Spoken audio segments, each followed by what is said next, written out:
What if I told you the quietest member of Queen made more money from one bass line than most rock stars make in an entire lifetime? Right now, somewhere in southwest London, there's a man living almost completely off the grid. No interviews, no social media, no comeback tours.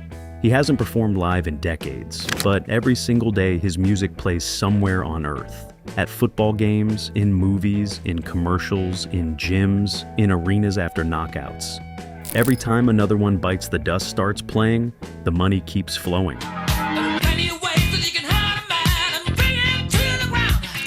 And the man behind it was never the star of Queen. When people think about Queen, they think about Freddie Mercury first. The voice, the mustache, Wembley Stadium, then Brian May with the giant hair and legendary guitar solos. But John Deacon. Most people barely remember his face. He stood quietly in the back with a bass guitar while the rest of the band became global icons. He rarely spoke in interviews, never chased attention. And after Freddie Mercury died, he almost disappeared completely. But here's what makes John Deacon different. While everyone else focused on fame, Deacon understood ownership. Because early in Queen's career, the band made a decision that would later become worth billions. Whoever wrote the song owned the publishing rights. Freddie Mercury owned Bohemian Rhapsody. Brian May owned We Will Rock You. Roger Taylor owned Radio Gaga. And John Deacon owned Another One Bites the Dust. That one decision turned a simple bass line into one of the most valuable songs in rock history. But to understand how that happened, you have to go back long before Queen became famous. John Richard Deacon was born in 1951 near Leicester, England. Unlike most future rock stars, he wasn't rebellious or loud. He was the smart kid, quiet, focused, obsessed with electronics. While other teenagers were trying to start bands, Deacon spent hours building gadgets and modifying tape machines so he could record songs off the radio. At 14, he joined a local band called The Opposition.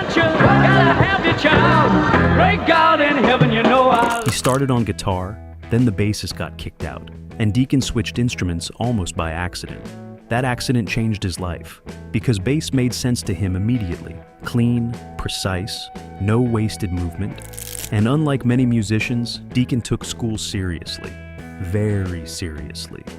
He moved to London to study electronic engineering at Chelsea College and graduated with first-class honors, which honestly makes him one of the few rock stars who probably understood the wiring inside the recording studio better than the engineers did. But wait, this next part changes everything. In 1971, Queen desperately needed a bassist. Freddie Mercury, Brian May, and Roger Taylor had already gone through several. Then a friend introduced them to a quiet 19-year-old engineering student named John Deacon. He arrived carrying a homemade amplifier he built himself. No ego, no dramatic entrance. He plugged in, played, left. A few days later, Queen called him back. On March 1st, 1971, John Deacon officially became the fourth and final member of Queen, and none of them realized it yet. But the quiet kid with the homemade amp was about to write the song that would make him rich forever. By 1979, Queen was at a strange point in their career. They were huge globally, but music was changing fast. Punk had exploded. Disco was everywhere. Funk records were dominating clubs in America. And some critics were starting to treat Queen like dinosaurs from the 70s. Too theatrical, too complicated, too over the top. But while everyone else argued about trends, John Deacon quietly paid attention, especially to a band called Chic. Their bassist, Bernard Edwards, played grooves that felt hypnotic, minimal, tight, smooth enough for clubs, but powerful enough to completely control a room. Songs like Good Times didn't need giant choruses or flashy solos.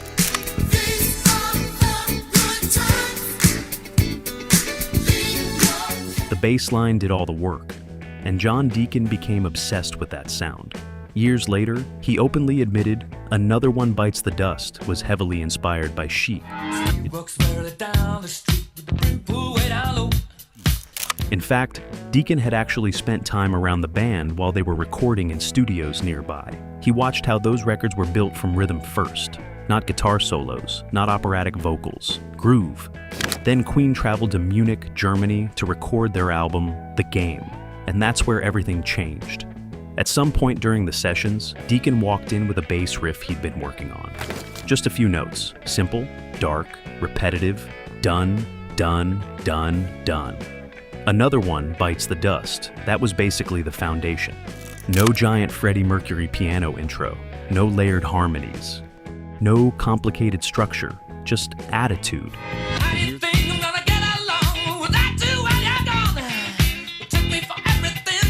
And here's where it gets wild. John Deacon played almost everything himself. The bass, electric guitar, hand claps, piano. Roger Taylor added drums. Brian May added sound effects using his guitar. Freddie Mercury handled the vocals with that unmistakable swagger. But the core of the song belonged to Deacon, and nobody in Queen fully understood how massive it was about to become. At first, the band didn't even want to release it as a single. Seriously.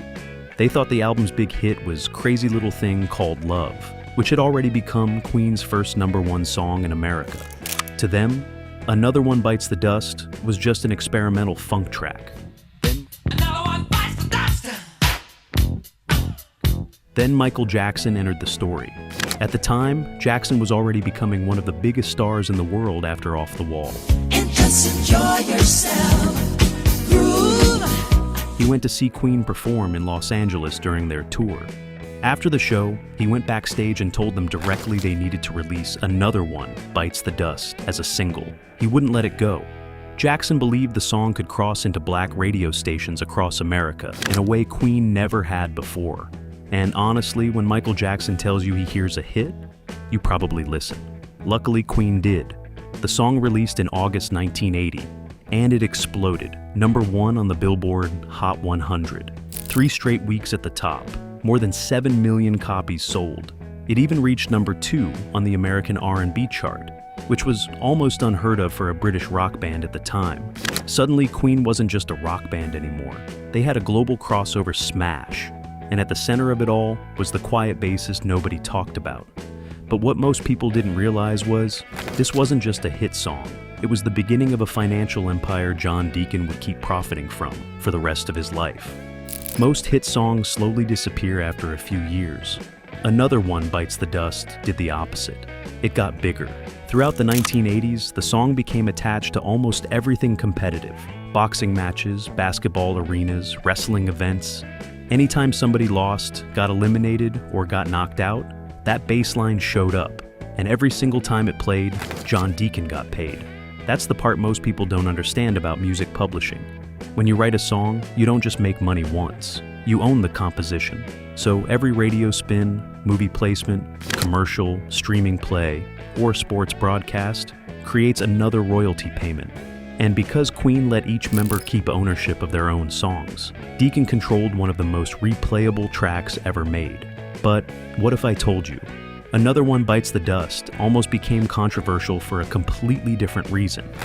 In the early 1980s, some religious groups in America claimed the song contained hidden backward messages encouraging marijuana use. Seriously. People started playing the record backwards, trying to hear the phrase, "It's fun to smoke marijuana." This was during the peak of the backmasking panic, when parents thought rock bands were secretly hiding satanic messages inside records. Bands like Led Zeppelin and Pink Floyd got accused too. Queen thought the whole thing was ridiculous. Brian May later joked that if they had secret backward messages, they'd probably say something useful like, "Please buy more records." Still, the controversy only made the song more famous, and the checks kept coming. Then came another massive Deacon song. In 1984, Queen released I Want to Break Free. Deacon wrote that too.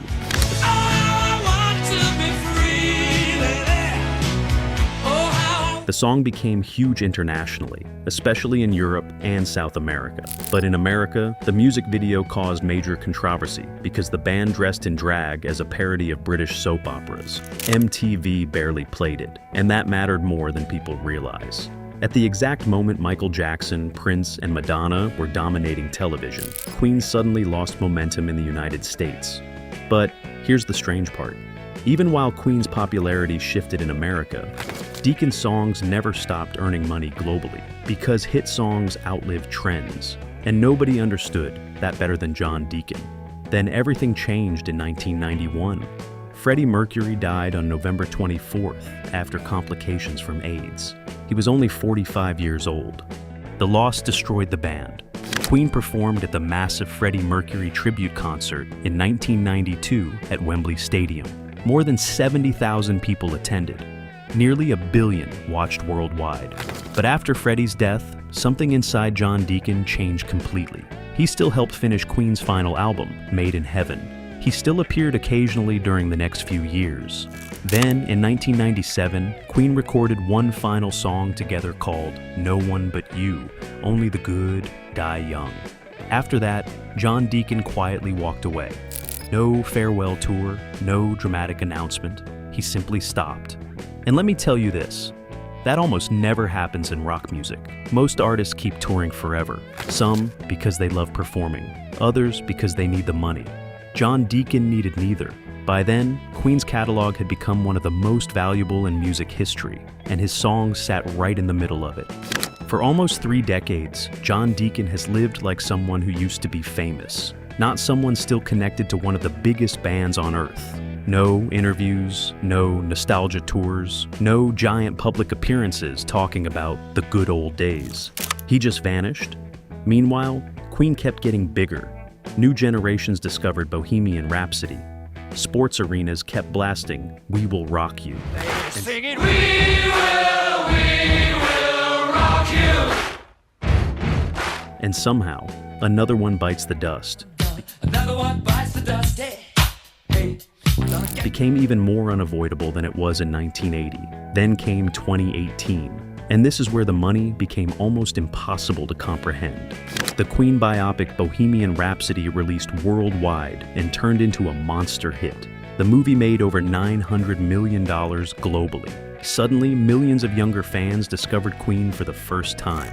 Streaming numbers exploded, song downloads exploded, catalog sales exploded. And once again, every time Another One Bites the Dust played, John Deacon got paid. But wait, this next part changes everything. In 2024, Sony bought Queen's music catalog in a deal reportedly worth around £1 billion. £1 billion. That made it one of the biggest music catalog sales in history. And because Queen's business structure split ownership evenly between the 4 members, John Deacon reportedly owned roughly 25% of it alongside Brian May, Roger Taylor, and Freddie Mercury's estate. Think about that for a second. The quiet bassist who disappeared from public life in the 1990s was suddenly connected to a deal worth hundreds of millions of dollars, without touring, without interviews, without constantly trying to stay famous. And honestly, that may be the most John Deacon thing imaginable, because unlike many rock stars, Deacon never seemed addicted to attention. Brian May has said multiple times that Deacon still approves major Queen business decisions privately. He just doesn't want public involvement anymore. No spotlight, no cameras, just distance. And here's what makes his story so fascinating. John Deacon didn't burn out. He didn't self-destruct. He didn't become another tragic rock story filled with lawsuits, scandals, addiction, or bankruptcy. Instead, he quietly made some of the smartest decisions anyone in classic rock ever made. He wrote timeless songs, kept ownership, stayed out of drama, then walked away when he no longer wanted the lifestyle. That almost never happens, especially in rock music.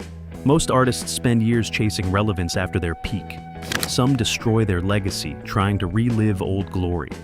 Others tour endlessly because they have no choice financially. John Deacon chose something else: privacy. And let me tell you this, that decision only made him more mysterious. Fans spent years wondering if he would ever come back. Brian May repeatedly said the door was always open. Roger Taylor said Deacon simply moved on emotionally after Freddie's death.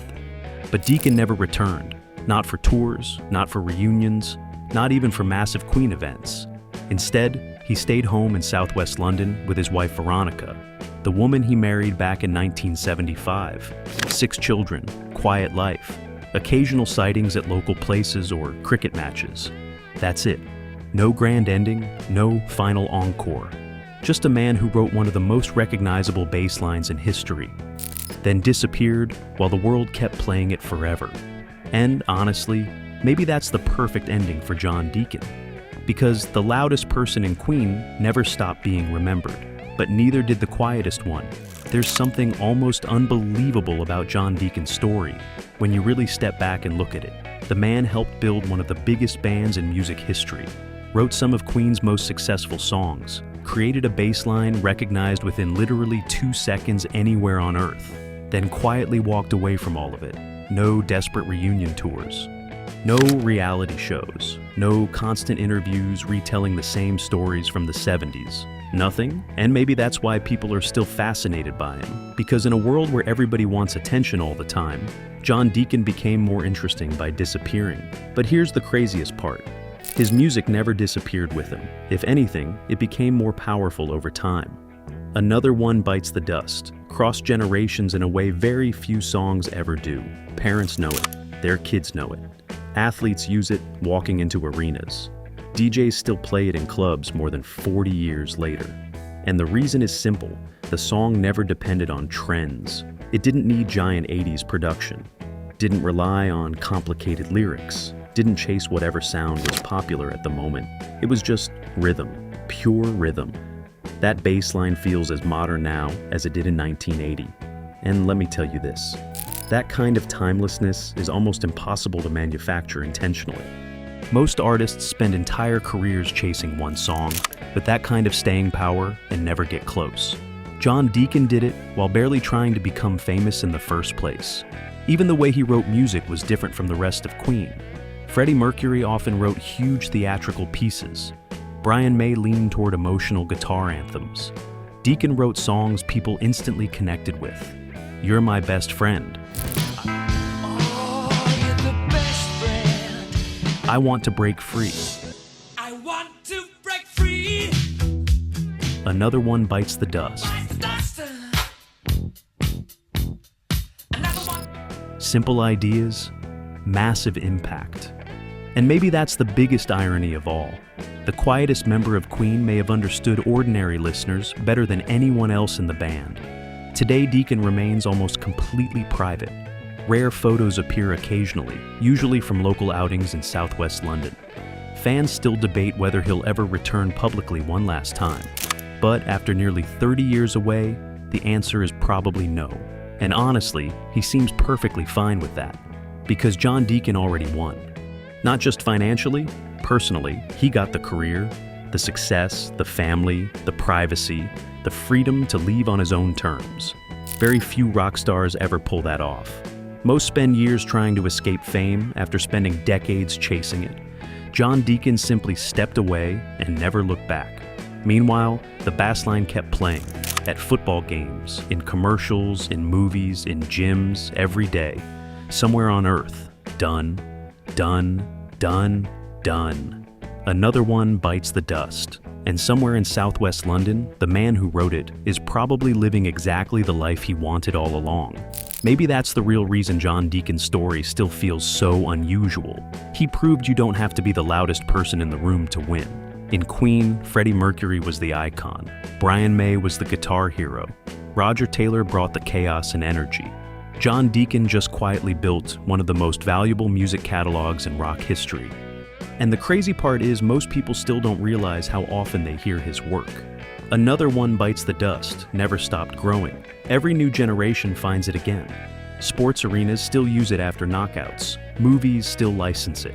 Brands still pay enormous money to use it because the second that bass line starts, people instantly recognize it. That kind of song becomes bigger than the artist. But what makes Deacon different is what happened after the fame.